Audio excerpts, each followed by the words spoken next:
Ako lang idasig ninyo ison katong mga wa pa gid mo kadawat sa Espiritu Santo.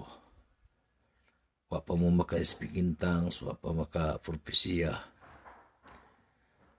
Panikamot mo dool sa Ginoo igsoon, papandong mo sa imong ideya nga mahimot ang Ginoo ninyo, no?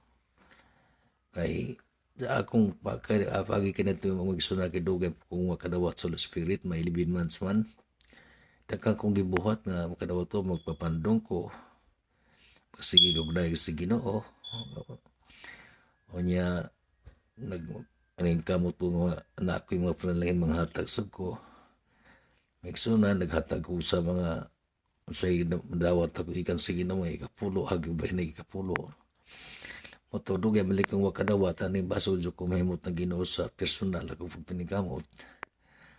Ang to nakadawat ng santo, ako po nagampos ako nga namintin ako isoon nga ang pagbuhat sa makapahimot sa Ginoo kay ka Holy Spirit gusto man na siya nga di lamang kay igura ka makadawat niya di ni mo mintinahon ka dyan ng Holy Spirit na mahimot ka nun isang alisos personal pinagi sa pagkinabuhi sa kabuton sa Ginoo.